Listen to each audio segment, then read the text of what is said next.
สบายดีท่านผู้ชมเมื่อนี้ทีมงานภาพและข่าวเมืองทุรคมของเรามีโอกาสได้มา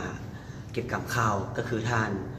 ศิษวัตรแก้วบุญพันธ์เพิ่นได้มาเยี่ยมยามเมืองทุรคมของพวกเขา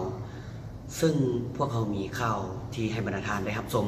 ซึ่งรายละเอียดจะเป็นอย่างไรนั้นเรามาติดตามรับชมท่านศิษวัตรแก้วบุญพันธ์อดีตการนำกรมการเมืองศูนย์กลางพรรคลงเยี่ยมยามพบปะโอ้ลมคณะควบคุมภัยพิบัติแขวงเวียงจันทร์ในวัน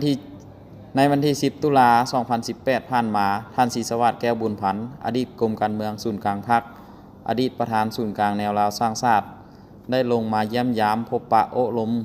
คณะควบคุมภัยพิบัติขั้นแขวงเวียงจันทร์ทั่วแขวงเวียงจันทร์ได้มีการเปลี่ยนแปลงดินฟ้าอากาศผิดปกติได้เกิดมีภัยพิบัติทางธรรมชาติอย่างร้ายแรงและเฮ็ดให้มีผลกระทบจากพายุฝนตกหนักหลายมื้อติดต่อกัน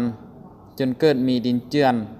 น้ำท่วมอยู่หลายเมืองของแขวงเวียงจันทร์เช่น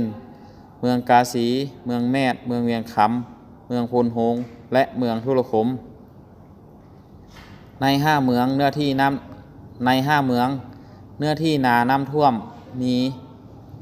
3.896.34 เฮกตาร์ส่วนรับประทานถึกผลกระทบ27แห้งงัวตาย3ตัวหนองปลา150หนองในโอกาสนี้ท่านศิษวัตรแก้วบุญพันธ์อดีตกรมการเมืองศูนย์การพรรคอดีตประธานศูนย์กลางแนวราวสร้างชาติได้ให้เกียรติโอ้ลมให้ทิศชี้นำพาซึ่งท่านได้แสดงความเสียใจ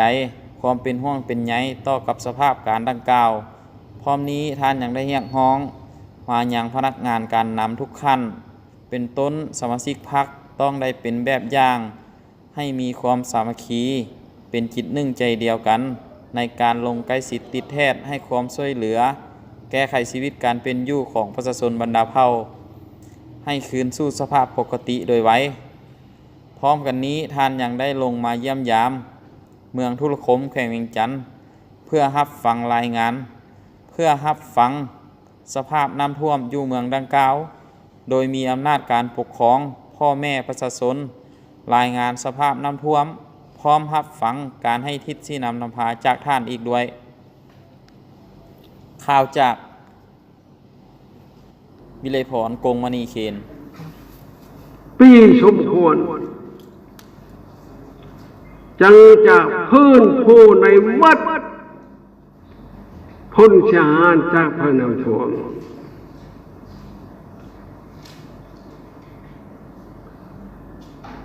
จากนั้น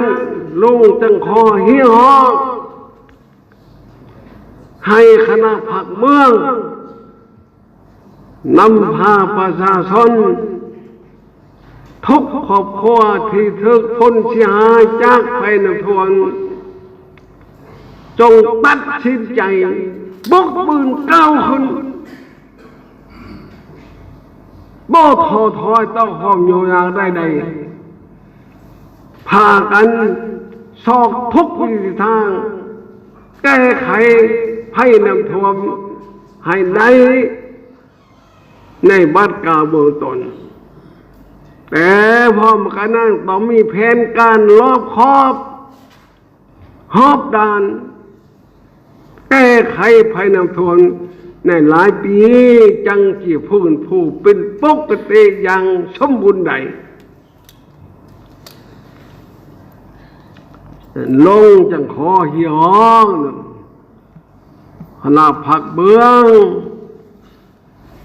หน่วยผักและสมาชิกทุกคน